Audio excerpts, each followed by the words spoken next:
I think setting my teammates up, I think that just provides so much more energy to the team. It gets everybody. The drama surrounding Caitlin Clark and Paige Bueckers has never been about surface-level hype. Forget the noise. This isn't just a rivalry crafted by the media or stitched together for clicks. This one runs deeper through years of shared history, unspoken competition, and a long, winding road paved with expectations, injuries, triumphs, and heartbreaks. This is real. This is personal. And now, it's spilling into the WNBA with the intensity of a long-awaited reckoning. Once upon a time, Paige Bueckers was the it girl of women's basketball, the golden prospect. In high school, she stood taller. In the eyes of recruiters, the consensus #1, poised, polished, undeniable. She got the call from UConn, Clark's dream school, and seized the opportunity. In her freshman year, she dominated instantly, winning National Player of the Year. Caitlin Clark, meanwhile, was forced to watch from a distance, a step behind. In the eyes of the basketball world, but things changed. Paige's meteoric rise was abruptly halted by injury and obstacle that would slow her down just as Clark... Tough to guard, they're constantly moving, they're constantly cutting. And I think they just... Clark was speeding up. While Paige rehabbed in silence, Caitlin Clark was erupting. After night, she lit up arenas with logo threes, no-look dimes, and an unmatched swagger. Iowa became her playground. She led them to back-to-back national championship appearances, a historic feat, and along the way, she even beat Paige and UConn in the Final Four. The student had become the star. Last year, Clark leapt to the pros. #1 pick, the Rookie of the Year, the league's new face. Paige, true to her nature, stayed back. She had unfinished business. That business? A national title? And she delivered. Then, in a full-circle moment, Bueckers declared for the draft and became the #1 pick herself. Now, both guards are not just in the league. They're starting in the All-Star game. They're the two brightest stars in a sky I wouldn't really say All-Star is viewed as critical. Full of talent. And on this night, for the first time since that Final Four clash, the WNBA gave us what we've been waiting for: Paige versus Caitlin on the biggest stage, in the pros. Where it counts the most, the game itself didn't wait to heat up. From the tip, the pace was relentless. Clark fired first, sinking a deep three off a smooth swing pass. Bueckers responded with a poised jumper of her own. Then Clark laced a bounce pass to Kelsey Mitchell for an easy lin. Back and forth they went, not just trading buckets, but trading energy, pushing, prodding, testing each other. Paige, ever the high-Q player, adjusted quickly. On one play, she beat the trap by giving the ball up early and orchestrated the offense like a seasoned vet, guiding her teammate to the basket for an easy finish. Moments later, she figure your teammates out and figure out the new system, but the pace and stepped into a deep logo three with Clark contesting. A symbolic declaration that she was here, that she wasn't going anywhere. But Caitlin Clark has her own playbook, and it's built on precision and control. She didn't force revenge threes or emotional shots. She fed her bigs, cut through the paint with surgical timing, and delivered passes like a quarterback reading defenses mid-motion. A bounce pass here, a full-court dime there, it was like poetry, only faster. Sharper and more ruthless, Indiana Clark's team began to surge. The Fever ran the floor like they had fire at their heels. Role players stepped up. Sophie Cunningham played like a Klay Thompson reincarnate. Leah Boston became a wrecking ball inside, and Natasha Howard, the ageless vet, was all finesse and fury. The wings, meanwhile, struggled to but just when I'm out there, compete, play hard. This is going to be a team that's going to be moving constantly, so match the rhythm. Paige did everything she could, probing defenses, taking smart shots, dishing dimes, but the game was slipping, and Clark.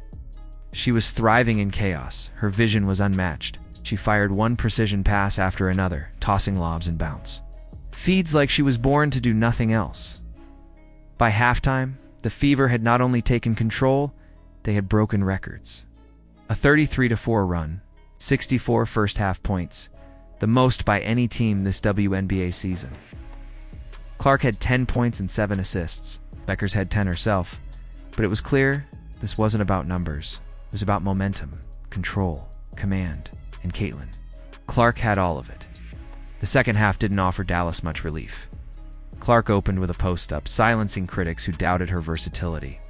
Then, back to her comfort zone, slinging. I think for myself, that was the best part of it, being in the room, and there's over 40 other players. Full court passes to Mitchell, orchestrating the pick and roll with Boston to perfection.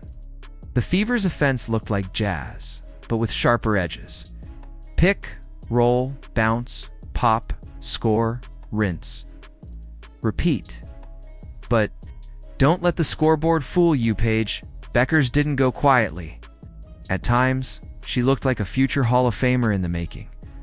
One possession, she jab-stepped into a fadeaway through contact. No whistle, no problem. Another time, she ripped the ball clean from Clark and stormed coast to coast, finishing. Through a defender and flexing every bit of that former #1 pedigree, she pulled up from mid-range, darted around screens, fired assists off the dribble.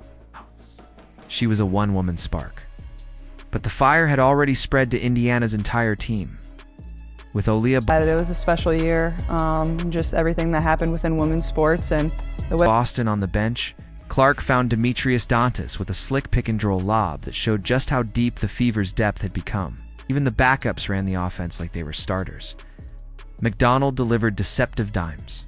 Cunningham moved without the ball like a shooter possessed, and the Fever's tempo became overwhelming. Dallas had no answers.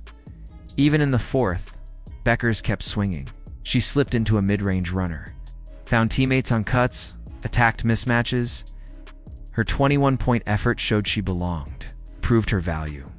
But the gap between individual brilliance and team dominance had never looked so wide. Caitlin Clark, meanwhile, kept conducting the offense like she had the entire league in the palm of her hand. Another assist, another lead extension, another.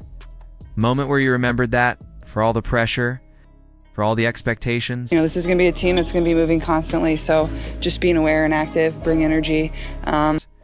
She's still just a rookie doing things no rookie should be able to do when it was all said and done. The Fever had blown the wings out of the building. They scored over 100 points, a complete and total dismantling. Clark finished with 14 points and 13 assists. Boston had 17. Mitchell led all scorers with 20. Howard added 18.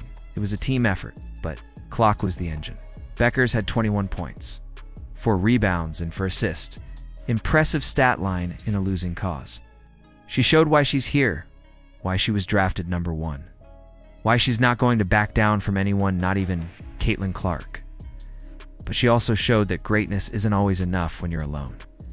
And so the narrative shifts. But the story isn't over.